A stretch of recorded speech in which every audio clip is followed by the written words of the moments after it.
ഇന്ന ദിവസം 193 എന്ന് വായിക്കുന്ന വചനഭാഗങ്ങൾ ഏശയ്യ അധ്യായങ്ങൾ 3-4, തോബിത്ത് അധ്യായങ്ങൾ 3-4, സുഭാഷിതങ്ങൾ അധ്യായം 9, 13 മുതൽ 18 വരെ വാക്യങ്ങൾ.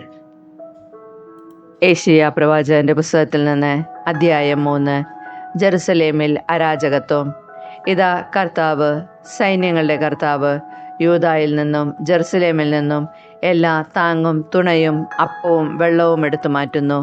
ധീരനും പടയാളിയും ന്യായാധിപനും പ്രവാചകനും ഭാവി പറയുന്നവനും ശ്രേഷ്ഠനും സൈന്യാധിപനും പ്രഭുവും ഉപദേഷ്ടാവും മന്ത്രവാദിയും ആഭിചാരകനും ഇല്ലാതാകും. ഞാൻ ബാലന്മാരെ അവരുടെ രാജാക്കന്മാരാക്കും, ശിശുക്കൾ അവരെ ഭരിക്കും. ജനം പരസ്പരം പീഡിപ്പിക്കും, ഓരോരുത്തനും തൻ്റെ കൂട്ടുകാരനെയും അയൽക്കാരനെയും ചൂഷണം ചെയ്യും. യുവാക്കൾ വൃദ്ധരെയും അധമൻ മാന്യനെയും അപമാനിക്കും. ഒരുവൻ തൻ്റെ പിതൃഭവനത്തിൽ പ്രവേശിച്ച് സഹോദരനെ പിടിച്ചു നിർത്തി പറയും, നിനക്കൊരു മേലങ്കിയുണ്ട്, നീ ഞങ്ങളുടെ നേതാവായിരിക്കുക. ഈ നാശകൂമ്പാരം നിന്റെ അധീനതയിലായിരിക്കും. അന്ന് അവൻ മറുപടി പറയും, ഞാൻ വൈദ്യനല്ല, എൻ്റെ വീട്ടിൽ അപ്പമോ മേലങ്കിയോ ഇല്ല. നീ എന്നെ ജനനേതാവാക്കരുത്. ജെറുസലേമിൻ്റെ കാലിടറി യൂദ നിബദിച്ചു. എന്തെന്നാൽ അവർ വാക്കുകൊണ്ടും പ്രവൃത്തി കൊണ്ടും കർത്താവിനോട് മത്സരിച്ചു. അവിടുത്തെ മഹത്വപൂർണമായ സാന്നിധ്യത്തെ വെല്ലുവിളിച്ചു. അവരുടെ പക്ഷപാതം അവർക്കെതിരെ സാക്ഷ്യം നൽകുന്നു. അവർ തങ്ങളുടെ പാപം മറയ്ക്കാതെ സോദോമിനെ പോലെ ഉദ്ഘോഷിക്കുന്നു. അവർക്ക് ദുരിതം, അവർ തങ്ങളുടെ മേൽ തിന്മ വിളിച്ചു വരുത്തിയിരിക്കുന്നു. നീതിമാന്മാരോട് പറയുക, നിങ്ങൾക്ക് നന്മ വരും, നിങ്ങളുടെ പ്രവൃത്തികളുടെ ഫലം നിങ്ങൾ അനുഭവിക്കും. ദുഷ്ടന് ദുരിതം, അവൻ്റെ മേൽ തിന്മ വരുന്നു, അവൻ ചെയ്തത് അവനോടും ചെയ്യും. എൻ്റെ ജനം കുട്ടികളാണ് അവരുടെ മർദ്ദകർ, സ്ത്രീകളാണ് അവരുടെ മേൽ ഭരണം നടത്തുന്നത്. എൻ്റെ ജനമേ, നിങ്ങളുടെ നേതാക്കന്മാർ നിങ്ങളെ വഴിതെറ്റിക്കുന്നു. എങ്ങോട്ട് തിരിയണമെന്ന് നിങ്ങൾ അറിയുന്നില്ല. കർത്താവിൻ്റെ വിധി. കർത്താവ് ന്യായം വിധിക്കാൻ ഒരുങ്ങുന്നു, തൻ്റെ ജനത്തെ വിധിക്കാൻ എഴുന്നേൽക്കുന്നു. കർത്താവ് തൻ്റെ ജനത്തിൻ്റെ ശ്രേഷ്ഠന്മാരെയും രാജാക്കന്മാരെയും വിധിക്കുന്നു. നിങ്ങളാണ് മുന്തിരിത്തോട്ടം നശിപ്പിച്ചവർ. പാവപ്പെട്ടവരെ കൊള്ളയടിച്ച വസ്തുക്കൾ നിങ്ങളുടെ ഭവനത്തിലുണ്ട്.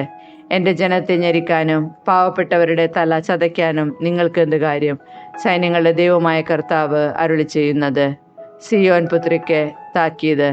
കർത്താവ് അരുളി ചെയ്തു, സിയോൻ പുത്രിമാർ ഗർവിഷ്ഠരും ഞെളിഞ്ഞു നടക്കുന്നവരും കടക്കണ്ണെറിയുന്നവരും പാദസരങ്കിലേക്ക് അലസഗമനം ചെയ്യുന്നവരുമാണ്.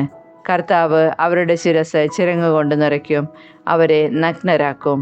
അന്ന് കർത്താവ് അവരുടെ പാദസരത്തിൻ്റെ അലങ്കാരവും തലമുടി നാടയും കിരീടവും കുണ്ടലവും വളയും കണ്ടപടവും ശിരോവസ്ത്രവും തോൾവളയും അരപ്പട്ടയും സുഗന്ധച്ചിമിഴും ഏലസും മുദ്രമോതിരവും മുക്കുത്തിയും വിലപിടിച്ച വസ്ത്രവും മേലങ്കിയും കുപ്പായവും ചെറുസഞ്ചിയും ലോലമായ വസ്ത്രവും പട്ടുവസ്ത്രവും തലപ്പാവും മൂടുപടവും എടുത്തുമാറ്റും.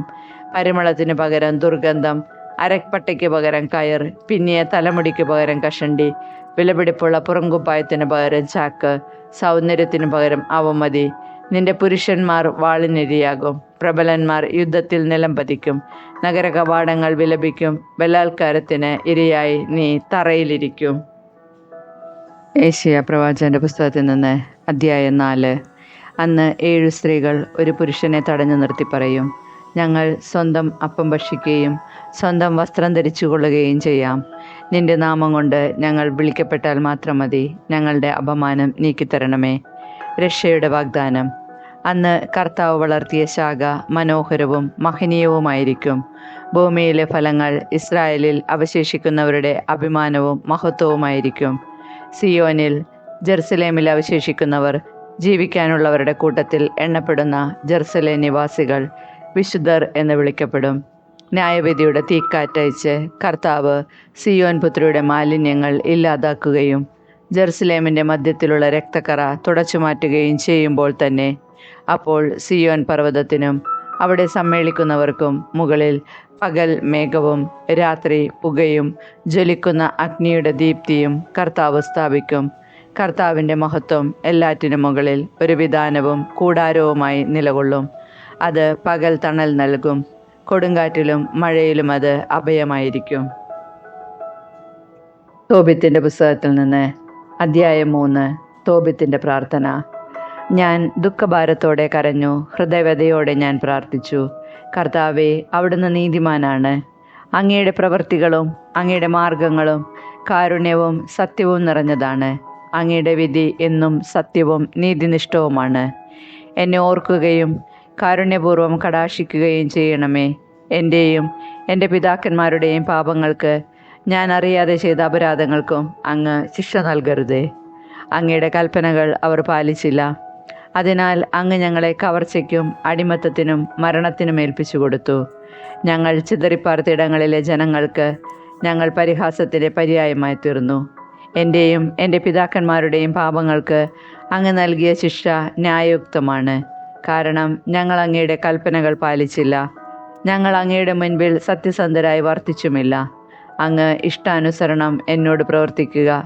എൻ്റെ ജീവൻ തിരിച്ചെടുത്തുകൊള്ളുക. ഞാൻ മരിച്ച് മണ്ണായി തീർന്നുകൊള്ളട്ടെ. ജീവിക്കുന്നതിനേക്കാൾ ഭേദം മരിക്കുകയാണ്. മിഥ്യാവവാദങ്ങൾക്ക് ഞാൻ ഇരയായിരിക്കുന്നു. എൻ്റെ ഹൃദയവ്യഥ ദുസ്സഹമാണ്. ഈ ദുഃഖത്തിൽ നിന്ന് മുക്തി നേടി ശാശ്വത ഭവനത്തിലേക്ക് പോകാൻ അങ്ങ് കൽപ്പിച്ചാലും അങ്ങ് എന്നിൽ നിന്ന് മുഖം തിരിക്കരുതേ. സാറ അന്ന് തന്നെ മറ്റൊരു സംഭവമുണ്ടായി. മേദിയായിലെ എഗ്ബത്താനയിൽ റഘുവേലിൻ്റെ മകൾ സാറായെ അവളുടെ പിതാവിൻ്റെ പരിചാരികമാർ അധിക്ഷേപിച്ചു. 7 പ്രാവശ്യം വിവാഹം ചെയ്തതാണവൾ. എന്നാൽ അവളെ പ്രാപിക്കുന്നതിന് മുൻപ് ഓരോ ഭർത്താവും അസ്മോദേവൂസ് എന്ന ദുഷ്ടപിശാചിനാൽ വധിക്കപ്പെട്ടിരുന്നു. അതിനാൽ പരിചാരികമാർ അവളോട് ചോദിച്ചു, നീ തന്നെയല്ലേ ഭർത്താക്കന്മാരെ കഴുത്ത് ഞെരിച്ചു കൊന്നത്? 7 പേരെ നിനക്ക് ലഭിച്ചു. എന്നാൽ ആരുടെയും നാമം ധരിക്കാൻ നിനക്കിടയായില്ലല്ലോ. ഞങ്ങളെ തല്ലുന്നതെന്തിനാണ്? അവർ മരിച്ചെങ്കിൽ നീയും അവരോടൊപ്പം പോവുക. നിന്റെ മകനെയോ മകളെയോ കാണാൻ ഞങ്ങൾക്ക് ഇടവരാതിരിക്കട്ടെ. ഇതെല്ലാം കേട്ടുണ്ടായ ദുഃഖത്തിൻ്റെ ആധിക്യത്താൽ തൂങ്ങി മരിച്ചു കളയാമെന്ന് പോലും അവൾക്ക് തോന്നിപ്പോയി. എങ്കിലും അവൾ പുനർവിചിന്തനം ചെയ്തു. ഞാൻ പിതാവിൻ്റെ ഏകമകളാണ്. ഞാൻ ഇങ്ങനെ ചെയ്താൽ അവനത് അപമാനകരമായിരിക്കും. വൃദ്ധനായ എൻ്റെ പിതാവ് വേദന കൊണ്ട് മരിക്കും. അവൾ കിളിവാതിലിലൂടെ അടുത്തുനിന്ന് പ്രാർത്ഥിച്ചു. എൻ്റെ ദൈവമായ കർത്താവെ, അങ്ങ് വാഴ്ത്തപ്പെടട്ടെ. പരിശുദ്ധവും സംപൂജ്യവുമായ അങ്ങയുടെ നാമം എന്നെന്നും സ്തുതിക്കപ്പെടട്ടെ. എല്ലാ സൃഷ്ടികളും അവിടുത്തെ എന്നെന്നും വാഴ്ത്തട്ടെ. എൻ്റെ ദൃഷ്ടികളും മുഖവും അങ്ങയുടെ നേരെ തിരിഞ്ഞിരിക്കുന്നു. എന്നെ ഈ ഭൂമിയിൽ നിന്ന് മോചിപ്പിക്കണമേ. ഞാനിനി അധിക്ഷേപങ്ങൾ കേൾക്കാൻ ഇടവരാതിരിക്കട്ടെ. കർത്താവെ, ഞാൻ പുരുഷന്മാരുമായി പാപം ചെയ്തിട്ടില്ലെന്ന് അവിടത്തേക്കറിയാമല്ലോ. ഈ പ്രവാസത്തിൽ എൻ്റെയോ പിതാവിൻ്റെയോ പേരിന് ഞാൻ കളങ്കം വരുത്തിയിട്ടില്ല. പിതാവിൻ്റെ ഏകജാതയാണ് ഞാൻ. അവകാശിയായി അവന് വേറെ മക്കളില്ല. എനിക്ക് ഭർത്താവാകാൻ അവന് ഉറ്റവനോ ഉറ്റവരുടെ മകനോ ഇല്ല. എൻ്റെ 7 ഭർത്താക്കന്മാർ മരിച്ചു. ഇനി ഞാൻ എന്തിനു ജീവിക്കണം? ഞാൻ ജീവിക്കണമെന്നാണ് അവിടുത്തെ ഹിതമെങ്കിൽ എന്നെ കാരുണ്യപൂർവ്വം കടാക്ഷിക്കണമേ. ഇനി അധിക്ഷേപങ്ങൾ കേൾക്കാൻ ഇടവരാത്ത വിധം എനിക്ക് മാന്യത നൽകണമേ. ഇരുവരുടെയും പ്രാർത്ഥന ദൈവത്തിൻ്റെ മഹനീയ സന്നിധിയിലെത്തി. അവർ ഇരുവർക്കും ഉപശാന്തി നൽകാൻ തോബിത്തിൻ്റെ കണ്ണുകളിലെ വെളുത്ത പടലം നീക്കം ചെയ്യാനും റഘുവേലിൻ്റെ പുത്രി സാറായെ തോബിത്തിൻ്റെ പുത്രൻ തോബിയാസിനെ വധുവായി നൽകാനും അസ്മേദേവൂസ് എന്ന ദുഷ്ടഭൂതത്തെ ബന്ധിക്കാനും റഫായേൽ നിയുക്തനായി. സാറയെ സ്വന്തമാക്കാൻ തോബിയാസിനായിരുന്നു അവകാശം. തോബിത്ത് മടങ്ങി വന്ന് വീട്ടിലേക്ക് കയറിയതും റഘുവേലിൻ്റെ പുത്രി സാറ മുകളിലെ മുറിയിൽ നിന്ന് ഇറങ്ങി വന്നതും ഒരേ നിമിഷത്തിലായിരുന്നു. തോബിത്തിൻ്റെ പുസ്തകത്തിൽ നിന്ന് അധ്യായം 4. തോബിയാസിന് നിർദ്ദേശങ്ങൾ. അന്ന് തോബിത്ത് മേദിയായിലെ റാഗസിൽ വെച്ച് ഗബായലിൻ്റെ പക്കൽ സൂക്ഷിക്കാൻ ഏൽപ്പിച്ചിരുന്ന പണത്തിൻ്റെ കാര്യമോർത്തു. അവൻ ആത്മഗതം ചെയ്തു. ഞാൻ മരണത്തിന് വേണ്ടി പ്രാർത്ഥിച്ചു. മരിക്കുന്നതിന് മുൻപ് എൻ്റെ മകൻ തോബിയാസിനെ വിളിച്ച് ആ പണത്തിൻ്റെ കാര്യം പറയാം. അവൻ മകനെ വിളിച്ചു പറഞ്ഞു, മകനെ, ഞാൻ മരിക്കുമ്പോൾ എന്നെ സംസ്കരിക്കുക. നിന്റെ അമ്മയുടെ കാര്യം ഒരിക്കലും മറക്കരുത്. ജീവിതകാലം മുഴുവൻ അവളെ ആദരിക്കണം. അമ്മയുടെ ഹിതം നോക്കണം. ഒരിക്കലും അവളെ വേദനിപ്പിക്കരുത്. മകനെ, നിന്നെ ഉദരത്തിൽ വഹിക്കുന്ന കാലത്ത് അവൾ നിനക്ക് വേണ്ടി വളരെ അപകടങ്ങളെ നേരിട്ടിട്ടുണ്ടെന്ന് ഓർക്കണം. മരിക്കുമ്പോൾ അവളെ എനിക്ക് സമീപം അതേ ശവകുടീരത്തിൽ സംസ്കരിക്കണം. മകനെ, ജീവിതകാലം മുഴുവൻ നമ്മുടെ ദൈവമായ കർത്താവിനെ ഓർക്കുക. ഒരിക്കലും പാപം ചെയ്യുകയോ അവിടുത്തെ കൽപ്പനകൾ ലംഘിക്കുകയോ അരുത്. ജീവിതകാലം മുഴുവൻ നിന്റെ പ്രവൃത്തികൾ നീതിനിഷ്ഠമായിരിക്കട്ടെ. അനീതി പ്രവർത്തിക്കരുത്. നിന്റെ പ്രവൃത്തികൾ സത്യനിഷ്ഠമായിരുന്നാൽ എല്ലാ ചെയ്തികളിലും നിനക്ക് ഐശ്വര്യം കൈവരും. നീതിനിഷ്ഠയോടെ ജീവിക്കുന്നവർക്ക് നിന്റെ സമ്പാദ്യത്തിൽ നിന്ന് ദാനം ചെയ്യുക. ദാനധർമ്മം ചെയ്യുന്നതിൽ മടി കാണിക്കരുത്. പാവപ്പെട്ടവനിൽ നിന്ന് മുഖം തിരിച്ചു കളയരുത്. അപ്പോൾ ദൈവം നിന്നിൽ നിന്ന് മുഖം തിരിക്കുകയില്ല. സമ്പത്തേറുമ്പോൾ അതനുസരിച്ച് ദാനം ചെയ്യുക. കുറച്ചേ ഉള്ളുവെങ്കിൽ അതനുസരിച്ച് ദാനം ചെയ്യാൻ മടിക്കരുത്. ദരിദ്രകാലത്തേക്ക് ഒരു നല്ല സമ്പാദ്യം നേടിവെക്കുകയായിരിക്കും നീ അതുവഴി ചെയ്യുന്നത്. എന്തെന്നാൽ ദാനധർമ്മം മൃത്യുവിൽ നിന്ന് രക്ഷിക്കുകയും അന്ധകാരത്തിൽ പെടുന്നതിൽ നിന്ന് കാത്തുകൊള്ളുകയും ചെയ്യുന്നു. ദാനധർമ്മം അത്യുന്നതൻ്റെ സന്നിധിയിൽ വിശിഷ്ടമായ കാഴ്ചയാണ്. എല്ലാത്തരം അധാർമികതയിലും നിന്ന് നിന്നെ കാത്തുകൊള്ളുക. നിന്റെ പൂർവികരുടെ ഗോത്രത്തിൽ നിന്ന് മാത്രം ഭാര്യയെ സ്വീകരിക്കുക. അന്യജനതകളിൽ നിന്ന് വിവാഹം ചെയ്യരുത്. നാം പ്രവാചകന്മാരുടെ സന്തതികളാണ്. മകനെ, നമ്മുടെ പൂർവ്വപിതാക്കന്മാരായ നോഹ, അബ്രഹാം, ഇസഹാക്ക്, യാക്കോബ് എന്നിവരെല്ലാം തങ്ങളുടെ ചാർച്ചക്കാരുടെ ഇടയിൽ നിന്നാണ് ഭാര്യമാരെ തിരഞ്ഞെടുത്തത് എന്ന കാര്യം നീ അനുസ്മരിക്കണം. സന്താനങ്ങൾ വഴി അവർ അനുഗ്രഹീതരായി അവരുടെ പിൻതലമുറ ദേശം അവകാശമാക്കും. അതിനാൽ മകനെ, നിന്റെ സഹോദരന്മാരെ സ്നേഹിക്കുക. നിന്റെ ചാർച്ചക്കാരിൽ നിന്ന്, നിന്റെ ജനത്തിൻ്റെ മക്കളിൽ നിന്ന് ഭാര്യയെ സ്വീകരിക്കാതെ അവരെ നിന്ദിക്കരുത്. അഹങ്കാരം വിനാശവും അരാജകത്വവും വരുത്തും. അലസത നാശത്തിനും പട്ടിണിക്കും നിദാനമാകുന്നു. കാരണം അലസതയാണ് ദാരിദ്ര്യത്തിൻ്റെ മാതാവ്. വേല ചെയ്യുന്നവൻ്റെ കൂലി പിറ്റേ ദിവസത്തേക്ക് നീട്ടിവെക്കരുത്. അതത് ദിവസം തന്നെ കൊടുത്തു തീർക്കുക. ദൈവ ശുശ്രൂഷ ചെയ്താൽ പ്രതിഫലം ലഭിക്കും. മകനെ, എല്ലാ പ്രവൃത്തികളും ശ്രദ്ധാപൂർവം ചെയ്യുക. നിന്റെ പെരുമാറ്റം ചിട്ടയുള്ളതായിരിക്കണം. നിനക്ക് അഹിതമായത് അപരനോടും ചെയ്യരുത്. അമിതമായി മദ്യപിക്കരുത്. ഉന്മത്തത ശീലമാക്കരുത്. വിശക്കുന്നവനുമായി നിന്റെ അപ്പം പങ്കിടുക. നഗ്നനുമായി നിന്റെ വസ്ത്രവും. മിച്ചമുള്ളത് ദാനം ചെയ്യുക. ദാനധർമ്മം ചെയ്യുന്നതിൽ മടി കാണിക്കരുത്. നീതിമാന്മാരുടെ ശവകുടീരത്തിങ്കൽ അപ്പം വിതരണം ചെയ്യുക.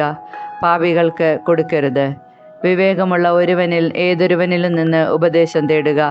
സതുപദേശം നിരസിക്കരുത്. ദൈവമായ കർത്താവിനെ എപ്പോഴും വാഴ്ത്തുക. നിന്റെ പാതകൾ നേരെയാകാനും നീ നനയ്ക്കുന്ന കാര്യങ്ങൾ ശുഭമായി ഭവിക്കാനും അവിടത്തോട് പ്രാർത്ഥിക്കുക. ജനതകൾക്ക് ജ്ഞാനം നൽകപ്പെട്ടിട്ടില്ല. കർത്താവാണ് എല്ലാ നന്മയും നൽകുന്നത്. അവിടുന്ന് എളിമപ്പെടുത്തണമെന്ന് വിചാരിക്കുന്നവനെ അങ്ങനെ ചെയ്യുന്നു. അതിനാൽ മകനെ, എൻ്റെ കൽപ്പനകൾ അനുസരിക്കുക. അവ നിന്റെ മനസ്സിൽ നിന്ന് മാഞ്ഞു പോകാൻ അനുവദിക്കരുത്. മേദിയയിലെ റാഗസിൽ ഗബ്രിയാസിൻ്റെ പുത്രൻ ഗബായലിൻ്റെ പക്കൽ ഞാൻ 10 താലന്ത് വെള്ളി ഏൽപ്പിച്ച കാര്യം പറയട്ടെ. മകനെ, നമ്മൾ ദരിദ്രരായി തീർന്നതിനാൽ നിനക്ക് ആദി വേണ്ട. നിനക്ക് ദൈവത്തോട് ഭക്തി ഉണ്ടായിരിക്കുകയും നീ പാപത്തിൽ നിന്ന് ഒഴിഞ്ഞു നിൽക്കുകയും അവിടത്തേക്ക് പ്രീതികരമായത് അനുഷ്ഠിക്കുകയും ചെയ്താൽ നിനക്ക് വലിയ സമ്പത്ത് കൈവരും. സുഭാഷിതങ്ങൾ അധ്യായം 9, 13 മുതൽ 18 വരെ വാക്യങ്ങൾ. ഭോഷത്വം വായാടിയാണ്. അവൾ ദുർവൃത്തയും നിർലജ്ജയുമത്രേ. അവൾ വാതിൽക്കൽ ഇരിപ്പുറപ്പിക്കുന്നു. നഗരത്തിലെ ഉയർന്ന സ്ഥലങ്ങൾ തൻ്റെ ഇരിപ്പിടമാക്കുന്നു. വഴിയെ നേരെ പോകുന്നവരോട് അവൾ വിളിച്ചു പറയുന്നു, അല്പബുദ്ധികളെ, ഇങ്ങോട്ട് കയറി വരുവിൻ. ബുദ്ധിശൂന്യനോട് അവൾ പറയുന്നു, മോഷ്ടിച്ച ജലം മധുരവും രഹസ്യത്തിൽ തിന്ന അപ്പം രുചികരവുമാണ്. എന്നാൽ അവിടെ മരണം പതിയിരിക്കുന്നുവെന്നും അവളുടെ അതിഥികൾ പാതാള ഗർത്തങ്ങളിലാണെന്നും അവനുണ്ടോ അറിയുന്നു.